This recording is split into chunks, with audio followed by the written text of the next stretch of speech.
Welcome back to On the Road with Iona. I am delighted to say I have managed to blag myself some more time with the one and only Dan Grieve. Dan, so nice to see you again. Pleasure. Thank you for having me back. Yeah. And we are moving on from the last video a little bit. Today we're going to talk about wedges, but not necessarily around the green. We're going a little bit further away and we're going to talk about approach shots with the wedges. Good. So let's take it from the top. Played it well. You're not doing it to me again, are you? Get Hold it. Oh no. Fair play. What numbers are you talking? Are you talking about sort of say 40 to 80, that awkward distance where is it short game, is it long game? You know, it's a bit fiddly. Yeah. And I was thinking we'll look at the technique first. Let's see some shots. And I've got TrackMan out set up here as well, so we'll see some numbers. Yep. See what you're doing. And I'm sure we'll get it better, yeah. That's great, because I think my last full shot, if you will, is kind of 100 yards. That's a full swing with my 50 degree. And that's an important number to know. Yeah, and it's a nice number. Whenever I see 100, I'm like, phew, because I know it's just a smooth swing with the 50, and it's still kind of that full iron swing, kind of. Then from 99 yards in, it's where things get a little bit prickly. Yeah. So that sounds great, like a really good plan. If we start with the first pin is 50 yards exactly. This little guy here. Let's try and pitch that straight in there, okay? And then we've got a back pin there on about 60, 62. So that'll be a good number to look at. So these days when you're playing, are you working on a system? I mean, how do you control distance? I know you're not playing much or practicing much, but when you do, when you get say a 50-yard shot, are you using your eye? Are you getting the laser out? Do you have a clock face system? How do you approach it? Just so I know mentally where you are with it. No, great question. So I just recently started to kind of become more performance in my mindset again with my game. And with that in mind, I've got a little book in my bag that the only thing I've done to date to try and get this part of my game back again. I have 2 swings with each wedge, with these 3 wedges, and the pitching wedge technically too. I have spent some time with my full swing monitor where I've basically hit a full swing with my 50 and then a gripped down swing, which for me is the thumb to the G. Yeah. So I go kind of around about an inch down from the top. Isn't exactly. It? It's an inch down. So I use the Golf Pride grip, so it's really easy for me to see the G. Yeah. And that's my second swing. And I have a stock carry with both of those swings. So that gives me 6 numbers with these guys and an additional 2 with my pitching wedge. Yeah, okay. And then when I'm out on the golf course, if I face 78 yards, let's say, I have a quick look at my book. Yeah. I go, okay, my grip down 54 is 75. So now I've got a reference point, and I kind of try and work from there. You can feel 2-3 yards. You can see a little bit further. You can feel it, and depending where you want to land it and stuff. Sure. So that's really the system that I remember working quite well for me back in the day, and I'd quite like to bring that back to life. There's a couple of bits there you've maybe missed, which we'll look at. Yeah. But it's good that you're talking about going up and down the grip, because I'm a big believer in that in terms of changing your setup to change the length of the backswing. Okay. Rather than, I think a lot of golfers stay with the same address, quite a full sort of top of the grip position, wide stance, and then they try and stop at different places. Right. And I'm a big believer in if you can let your setup create the governor on the length of the backswing, it's much easier to control it rather than trying to swing to a position. Does that make sense? Totally, yeah. So really, I'm a big believer in pitching being an extension of short game. So we'll see where you are from that week. Well, 3 or 4 weeks ago, wasn't it? Yeah, it was. Okay, we'll see where we are. Lots happened in that time. We've got a new Open champion. We've got you've been busy. Bob McIntyre's won the Scottish, the Genesis Scottish Open, which was great news. A lot has happened, Dan, and not a lot of practice. Okay, so I've got my 54 here, which I'll stick with. I probably would, I guess, be lazy and probably go for my 60 a lot of the time from this range. What was the number again? It's 50. 50, yeah, so I'd definitely be reaching for my 60 here, but the branches and stuff, and I know that you'd probably prefer the 54, so that's it. You know me. Yeah. And if you were to get a missed strike, that was a little clean, wasn't it? If you were to get one, is there a consistency or is it mainly a thin, yeah? Consistently thin. Okay. That's definitely the miss right now, Dan. I'm happy to have a consistent miss, but it is definitely a little bit on the thin side. So it was a bit of a thin pull. You can see now why I need your help. You sometimes get that sort of long and left one. Yeah, left definitely was probably the sides, but no, I just feel like I don't have a particular technical thought in my head for this. So I'm kind of, rather than doing an extension of the long game, I've kind of gone the other way where it's been a miniature version of my full swing. Yeah, it does look a bit like that through the ball. Yeah, so I'm kind of thinking similar feelings in my full swing. Yeah.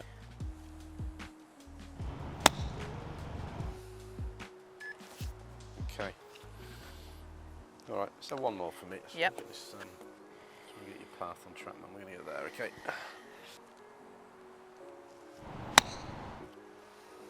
Yeah, so there's a lot of drive forward. And with that loft, that is going to come off really strong. So smash factor's up at sort of 1.2, which is too much. Club path is fairly neutral, about 0, but your face is consistently closed between 3 and 5 degrees shut at impact. Interesting. Okay, and you've got a lot of drive this way. Like you say, you've got quite a lot of long game dynamic through the ball this way. Yeah. And I remember last time when we did the short game lesson around the green, we very much worked on this connection point here, didn't we? Yeah. And you're not really doing that when you're pitching. Your arms are definitely separating more. Interesting. Get more away from you. Okay. Here. So it looks, if I wanted to play like a low off a scruffy line, I wanted to skip one up a green to a really back pin under a tree, I'd kind of do it in your technique currently. Okay. Kind of drivey shot. Exactly. Yeah. So it's a shot. It is a shot, not necessarily the softest shot. We can get the smash factor down a little bit. Okay. The smash factor, for those wondering, is basically the speed in which the ball comes off the club face relative to ball speed, so we can get that a little bit more matched. Got you. But yeah, some good stuff there. Yeah. I quite like the setup. Okay. I like what you've done there. You don't need to change the setup too much at all. You've narrowed the stance, you've gone down the grip a little bit. I do think at setup we'd probably get a little better connection with the right tricep onto the rib cage a bit more, and a little bit more weight on your left side. Yeah. Okay, you're a little bit on your right there, and I think that's sort of encouraging a little bit of lateral motion. So let's just try and create this pivot point that runs from the foot through to your shoulder, arms connected here. Your right hip's not moving too much in the backswing, so it's kind of encouraging a little bit of an arm lift this way, and then you're sort of driving this way. So we'll see if we can just get this arm a little bit more in, a little bit more rotation this way. And essentially, I want you to feel like you're drawing it in a little bit more. Okay. Whereas at the moment, you're kind of coming in, face is shutting. And yeah, that's an interesting comment, because for the last probably year and a half, for any work I have done on my game, my long game, I've worked so hard. You'll remember from back in the day, my kind of habit has been going this way. So I've spent the last year and a half feeling, not like, okay, I'm not extreme as Alex Noren, but you know, that feeling of compressing, exiting working more left, on top of it, that feeling of, and it's eventually what the good news is, it's led to a very neutral club path, and across the board in my game, my irons, my driver, the club path is around about 0, which for me is wonderful, and I've enjoyed playing from that place. I think it's a really good point to note here, team, is that golf has so many games within a game, and that's what makes it tricky. I think my driving's been the strongest part of my game and is leading the way. My iron play probably close behind, and then it's all kind of got a little bit worse as I've got closer to the green. And the wedge play in the middle there is a game within the game, and it has its own technique, and it's so important to understand the kind of the nuance and the finesse that is required in this part. Exactly, and I think in the long game that's a great move for you to make, because it's totally the opposite to your bad one. However, in short game, which is a very different game, as you say, you know, we want the ball coming off a little bit softer, a little bit more spin, so we don't want to be driving this way, we don't want to be covering it unless we're trying to play that type of shot. Yeah. Unless the lie dictates it, or the wind, or the pin position. Yeah. So I think if we can get your club path a little bit more to the right, and then that's going to stop that sort of start straight going left shot. It'll actually start to the right a little bit and draw it in just a yard. Yep. Okay, but really try and get the pelvis working better and get this right arm connected. I think we're going to get some softer shots. And for anyone watching, I don't think it's difficult. Don't think I'm not good enough to be able to change trajectory. There's some simple little changes in setup and ball position, and understanding how you can change your swing path. You can. Any player of any level, I think, can start to play around with ball flight. Yeah. It's not unachievable for any player. And playing with it and having playfulness in your practice, and as you learn, you're always becoming a better golfer. Right, so you set up to the ball here. Okay. Okay, that's good. Let's just go a touch wider in your stance. I want 2 club heads between your feet for a 50-yard shot. Okay, that's going to help you get a little bit more weight on this forward side. Yeah. Let's go a little bit more. That's it. Really connect this arm in. Okay, that right elbow wants to feel like it sits in a bit more. Yeah. And really the big move for you here is going to be how this hip moves here in the backswing. You want to be more this way. Okay. Okay, so we're just going to feel like you're a little bit flatter. Whatever I do, I don't want you to roll the club inside, but I want you to feel like you're turning the torso and the hip back more in connection. Yeah. Okay, good. So it's going to feel like, see all your divots all going left here? So I want you to feel like you're just going to get a little bit more to the right, and then from there, the club will naturally release. Okay. But I've got a good drill for you if you can't manage it straight away, but let's see if we can just get that feeling of the rotation there with that right side. So let's just go through the whole motion actually. Go to the top, so turn this way, that's good. So it's going to feel like you're coming more from the inside here, but that right arm stays connected. as it releases this way. So the sternum is still turning? Yeah, totally. That's supporting how this club swings. Yep. Okay. So at the moment, you see, you'd be more this way. The hip doesn't really move. Club gets a little bit this way. You're driving here. Face turns over this way, and you get this big disconnect. Yeah. Yeah. So if you can just really concentrate on how the hip moves back as number one key point. Yeah. And number two, really make sure that this arm is connected as you're coming here. All right. We'll start getting that look about you. All right, so don't worry too much about the tide, it's just about the distance, just get some technique under your belt here. And that's the shape we want. So straight away, did that path feel different? Yeah. Good news is it's not hard for me to come from the inside. Yeah, exactly, but as long as you don't take this back into your swing now, that's the balance, isn't it? That is going to be Long the game balance. and short game, opposite games. Yeah, I've got to separate them in my brain. Make sure I give them equal time to practice. Just push the ball forward a little bit, you get it a little bit back at times, that's better. That's good. Right hip back, behind turn. Oh, that's so much better. That is beautiful. How did that feel? Lovely. That is stunning. And straight away, I mean, that was much smoother. You see the bounce just slid on the turf there. There's no big D sort of driving curly divots. Yeah, yeah. Very different. And they've got the smash factor there to 1.07, so that's come down from 1.2 to 1.07, so that ball's already coming off much softer, and that's a 54. That's probably about as good a smash you'll get on this distance. Right. If you went to the 60, obviously the smash is going to come more towards 1, okay? Yeah, but yeah. I quite like, well, 107 is a really good number for this sort of distance. I think it's a really good point you were saying there about the smash factor. It's a bit of a myth. I think some golfers think the smash factor always has to be as high as possible because they think it's the smash factor, like how good was the shot. Yeah. So could you just explain just again, Dan, what the smash factor actually means? Yeah, so smash factor, basically it's the speed of the club head and how that translates into the speed of the ball. Okay, so with a driver, you're looking to maximise that. You're looking to really try and get as much efficiency as possible so the ball comes off as quickly as possible. So you can get your smash factor up to about 1.5, right? Yep. So you can come off much quicker. Now, when you're pitching, you want really, for this sort of number, you want to be closer to 1. So you want the club and the ball speed to match. So you want it to come off smooth. You don't want that ball coming off hot unless you want to play that specialist shot, which we talked about. Your smash was too high. You put 1.2 for a 50-yard pitch shot. You know, for a frontish pin, it's not going to hold it. For a back pin, it's a good shot, right? So it's all about understanding the shot you're trying to play. But what we're trying to work on for you generally in your pitching, you get your ball coming softer off the club face, okay? And when you were driving hard this way, okay, you were taking loft off, loft was turning down, you were coming in too square. Okay, now we're coming more from the inside, okay, the arm is connecting, and actually what's starting to happen, because this arm isn't going this way, the arm is much softer in here, actually what's happening is the shaft is coming more this way, rather than here. Excellent. Okay, so it's not coming off anywhere near as hot. And then it allows you to get a bit more finesse in your short game. Right arm connected, right hip rotates back, it's going to feel a little bit flatter. How did that right arm feel there? I mean, definitely connected. You're a little bit sort of grabby at that. You didn't quite let it flow as much. Okay. I'm going to get a tee peg here. I'm going to give you a drill, because this will be perfect for you. This will be absolutely perfect. So we're going to tee it up like a driver. Yep. And I want you to set up to the ball, and I want you to hover the leading edge at the bottom of the ball. And without thinking too much, I want you to just clip that ball off the top of the tee peg without disturbing the tee. Okay. Just giving you a task to do. Good. What you'll find by doing this, and we're going to get to the number, okay, so just lengthen the swing a bit. Yeah. But what you'll find is by doing this drill, it's going to subconsciously just get you a little bit flatter. It's going to get you a little bit more shallow and a bit more clippy into it. Yeah, yeah. And you should feel that little bit more of that draw pattern. So right hip turns back a bit more. That's it, that's lovely. There you go, that's perfect. You feel that? Yeah.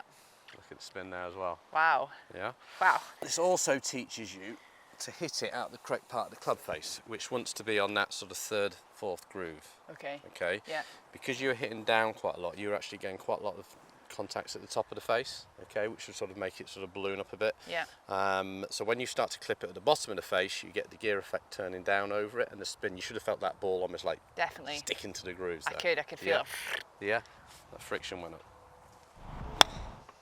Just watch that drive at times, yeah, that's the bad one, where your legs and your hips go this way. Okay. That's why I want you to really feel like you've got a bit more weight on that left side, like really put pressure there. And as you're releasing and keeping this right arm nice and close to your rib cage, you rotate around, and your right ankle just wants to be a little bit quieter, like try and show less of the spikes of the right shoe, okay? So you're rotating around your lower body. So that's beautiful, that's a really good pitching action. Yeah, I felt that. Yeah? Yeah. And I think if you were just to do this, drill, say for 5-10 minutes, and then go back off the turf, you'll really notice it. Connection's so much better. Good. Let's imagine we've done 5 or 10 minutes. Let's go off the turf. Okay. How does that feel? Again, much like our last video, it's memories flooding back to me, Yeah. Dan, because I remember we did work on this drill back in the day, and it's that shallow feeling. I think there's probably a misconception in wedge play that you've got to get really, really steep and you've got to get down, and that's just not the case. Yeah, depends on the lie, obviously. But generally, yes, that's not the case at all. You want that club on the ground, you want it sliding, okay, create maximum forgiveness and just allow the ball to come off at the right flight and the right spin. But obviously if your ball was sitting down a little bit more like that, then you would have to, wouldn't you? You'd have to adapt and come more down into it. And I think this is the biggest lesson, the one lesson everyone can take, is you've got to read the lie, because the lie tells you what shot and what attack you need to adapt for the shot in hand. Yeah. Okay, so that's what I try and tell everyone, like the golfing IQ side of it, as I call it, is just massive. So important. And I think so many people hit bad shots, whether it's short game shots, pitch shots, even full swing shots, because they've not read or respected the lie enough. So the lie really is everything. Here it's quite soft, but it's nice and short. Okay, it's not sitting down at all, so I would really be encouraging that nice shallow attack there. And by the way, when you're talking about shallow attack, your attack angle there was 3.6 down. Yeah, so between like 3 and 6 down is a good number. Right. When so you start getting down. 9, 10, 11, 12 down on this sort of shot, I think it's harder for people to control. Yeah. And in comparison, just for reference, a 7-iron attack angle, we'd say is probably like 4 or 5 degrees down, standard. Yeah. So you're still hitting down on the golf ball, it's just a lot shallower. Can you use this technique with all the different wedges in the bag? Yeah, you can, of course, yeah, exactly. And it all depends on the number you want and the flight you want, obviously. But yeah, I keep it the same all the way through to around about 80. And everyone will be different. I would imagine your short game goes from 1 yard to about 80, 85 yards. And then when you start getting to that 90 yard, you might want to be more 3/4 full shot. Yeah. Does that make sense? Where you start to, like you were at the beginning basically, you start to play a little bit more power through it. Totally, yeah. And everyone needs to find their number. Okay. Where the long game ends, short game begins. That's a really good point. Find the number where your long game ends and your short game begins. Super. That is so much better. I love that. I love that. Love it. Look at that right heel now, much quieter as well. Yeah. That was so much softer. Very good. It does feel softer. Yeah. That was quite interesting about the long game, where your long game ends and short game begins. I did a lesson with Martin Borgmeier recently, who's a world long drive champion, and most golfers it's about 90 yards. He was 150. No way. Like he could just chip it with his wedge at about 150 yards. So yeah. Wow. Different animal. What was behind his power, do you think?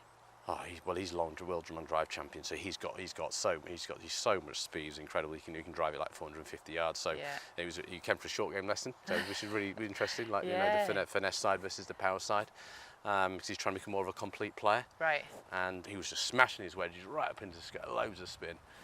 So we were on this sort of thing, really, just sort of lowered the ball flight, just softened the whole thing out. Yeah. And we got it. Yeah, we got it pretty quick. I'd love to watch that video.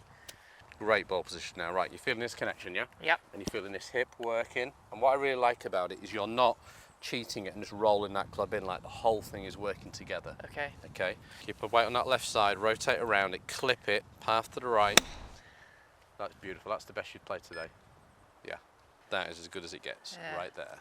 Gorgeous. Do you want to play another 10 yards? So we'll play it to the right hand pin, which is 60.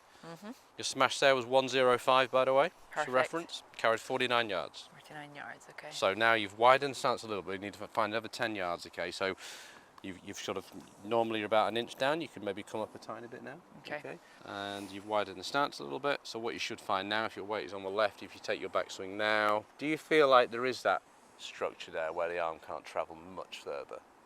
Can you feel there's a bit of, I can feel there's, I'm trying to push your club and it's not going very far. Yeah, I mean that comes from this feeling of connection. Which is great, so that's what you want, but you're going a little bit further. So what I'm saying is, this is a great lesson for people to start controlling distances. You know, I work on this address system where you go one club head and you go towards the bottom of the grip, and if I keep my weight left and I go back, that's as far as my arm will go. Right. Okay, what we were doing just now is we were going 2 club heads and we were going an inch down, which basically took your hands into the middle, and the weight was left, and that was taking you sort of around about 9 o'clock. Okay, I can't go any further. Yeah. I'm not go any further. Now we need to find another 10 yards, so we're going to go a little bit wider, we're going to go up a little bit more, and then the arm should just travel past that 9 o'clock position now. Okay, but I'm not thinking about how far it's going, the setup is taking me there. Yeah. Yeah? Great. Okay, a little bit further. 60 yards, yeah. Very, very good. Very, very good. Look at this. Go in. Go in. Oh, in the pin. Off the flag. And it does have that little draw. It's got the draw and it's so much smoother through the turf. Not see these big divots at the beginning? 103 smash there. Very Nice. good. Just push the ball forward half an inch. Good. Right hip back. Allow the whole body to rotate with it. The weight stays left. You rotate around it. Release it. Spinning. You're doing great work now. Yeah. Amazing it set up for me when I look down, just because obviously I've gotten used to the ball being bit back of centre. It looks really far forward to me. But it's not. No, not at all. Not really. I'm probably been friendly with you. I mean, you could go a little bit more. You've got it there. Yeah. Okay. You've had it here. Yeah. Okay. Which is absolutely fine if that's the shot you're trying to play. Yeah, yeah. But if we're working off stock, I would have it forward of centre. Just forward of as a stock centre. position. Yeah. Yeah, good.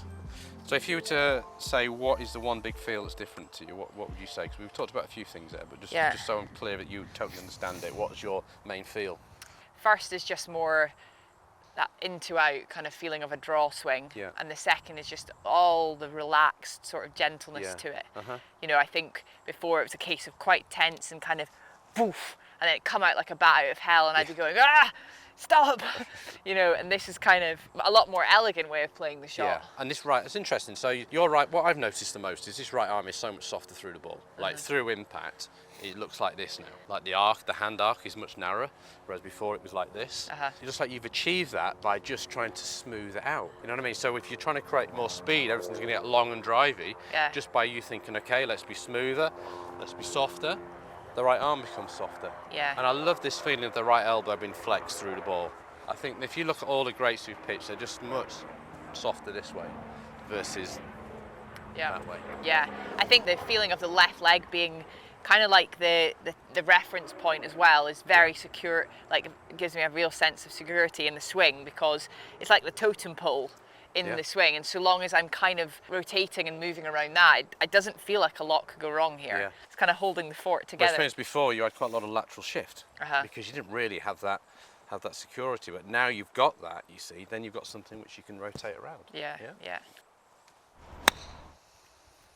A little bit, Andrew, we drove that one a little bit. You feel it? Yeah, I just felt like it was sitting down a little bit, so fine. it's probably in my brain. Yeah.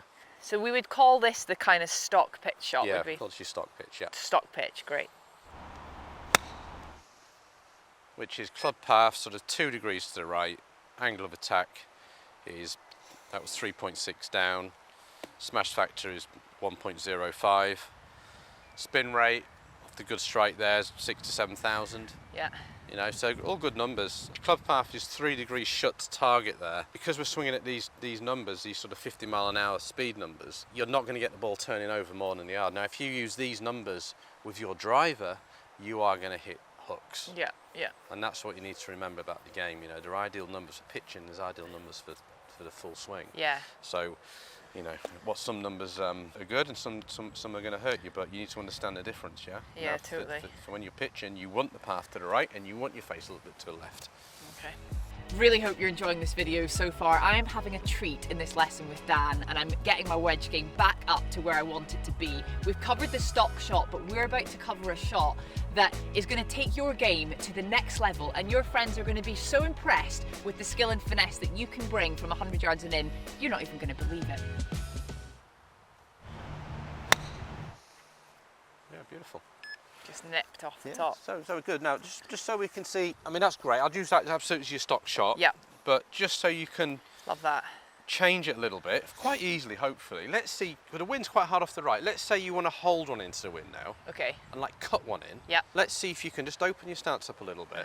Take it a little bit more out in front of you. Work across it a little bit more, a bit like your full swing move. Yeah. And sort of hold this one off a little bit, okay? Okay. Because we're now playing the conditions. Second flag. Second flag, but we're worried about this hard wind off the right, and we want to hold it into it, okay? Okay. So we should see a steeper attack now. Okay. And we should see a little bit more divot because we're playing the conditions. No. So this ball can go back a little bit, but you're now going to cover this a little bit more. Hold the loft on rather than releasing the loft. There's just not enough force there. A bit too deliberate, that one. I'd be playing this one a little bit more aggressively.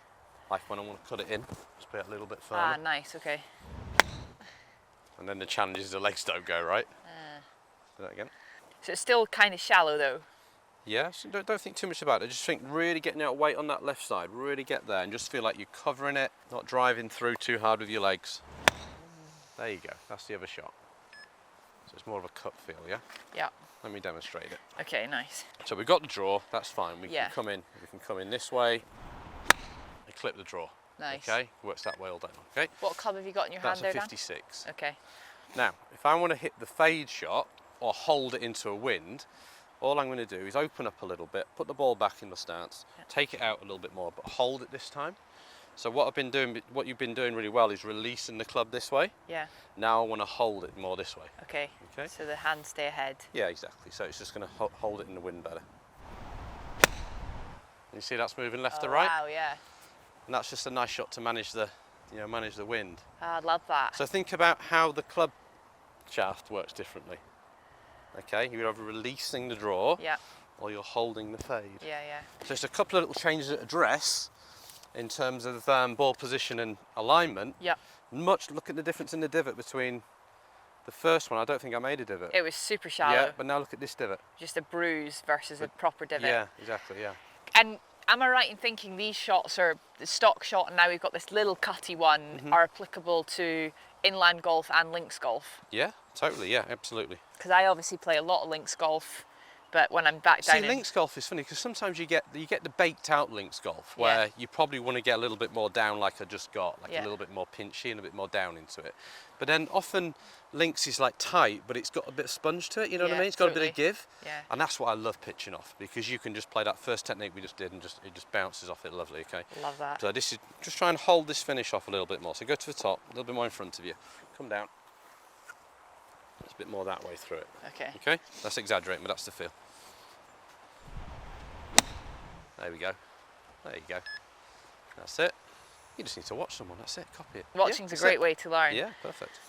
Visual, which is why this video is hopefully very helpful for a lot of you guys at home, because you can really see Dan's top technique there. You can see what I'm doing to try and emulate it, and it's a feel thing, isn't it? So really cover it.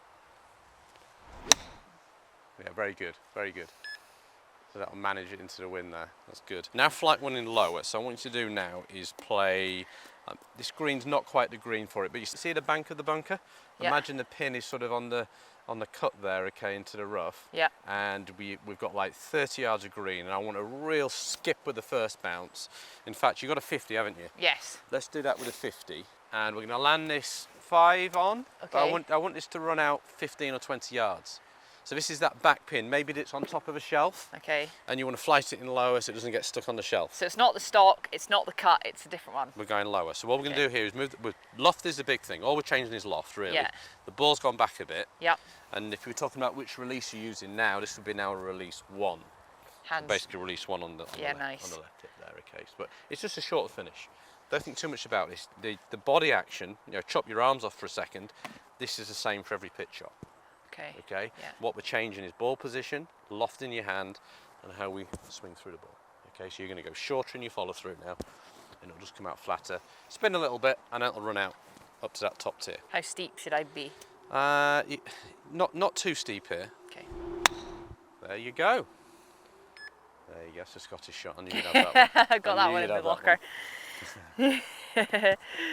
Like release 3 is always where I feel most comfortable. Right, now, this time, play that shot, but turn the toe over a little bit and see if you can hit a drawy low one to really make sure it runs forward. Just hook the toe at impact. Oh, that was good. You just did it a bit early. I like that. Yeah. You just did it a fraction early. Do it on the ball. On the ball. Yeah. Okay. Low draw, skip it up.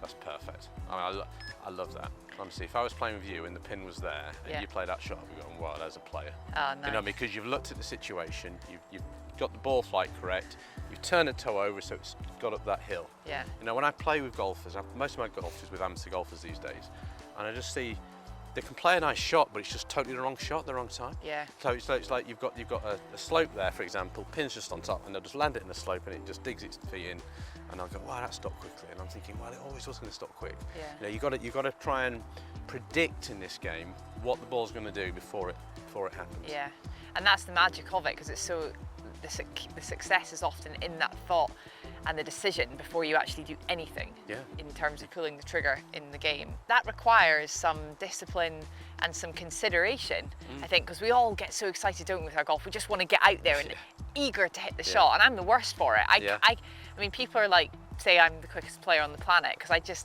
I do move very quickly, and I like to just get there, feel my instinct, and I want to hit the shot. But you must take the time to consider the lie, where's the pin, and what shot have you come up with, and then what do you require to execute that shot. And it's great, and I'm a huge advocate of fast play, 100%. Yeah. But you don't need to start pacing the whole thing out and standing there and deliberating for a minute. You can look at that and absorb it in about 3 seconds. Yeah. If you just look at that and think, okay, where's the wind?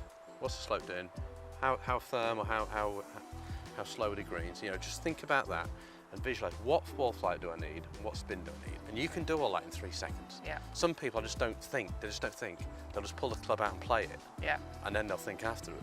You know, so just switching on. It's just switching on. It's focusing for that sort of, when you put the bag down or when the trolley stops, just focusing and having a look at the shot in hand. Yeah. If people go out to practice their wedge play, Dan, and they've worked on the technique and they feel they're quite happy and they've built a robust technique with each of these 3 shots that we've discussed today, what's a nice way to go and practice working on your wedge game to get better? So they've worked the technique in, they've got some good techniques, so they've got control over ball flight, spin, you know, mainly. I would pick one number to become like really good at. Okay. Like use your 50-40, 56. Can you work on that sort of 2 club head distance, you know, we talked about, middle of the grip, and what is that number? Like, what is that number? It should be about 50 yards. And just practice 50 until you can hit it in your sleep. Once you've got one number you're really good at, it's actually quite easy to go to 60 or 40. And then you might want to do a 50 and a 70, for example. But I think if you can really become good at one number, it's actually quite easy to work either side of it. Does that make sense? Yeah, totally. That's great advice, how you can actually take this and implement it in your own game. So the first and most important thing is becoming sound at the technique for the first shot, which is your stock kind of pitch shot. Then we've got the kind of cutty one if you want to get things pretty advanced, and then the third shot's that low releasing one, which you can rely on if it's a back pin and you've got room to work with. So get the technique down for these 3 pitch shots. Once you've got it down, you can work on getting amazing, become the best in the world at one number with one club, and then you can start padding out and building out your wedge game from around there. I think we've covered it, Dan. I think we have. Thank you so much. As ever, it's an absolute treat to spend time with you, Dan, always. So huge thank you for coming on the road with Iona again. Really hope you've enjoyed it. Please don't forget to subscribe. It means the world to us, and we'll see you next time around.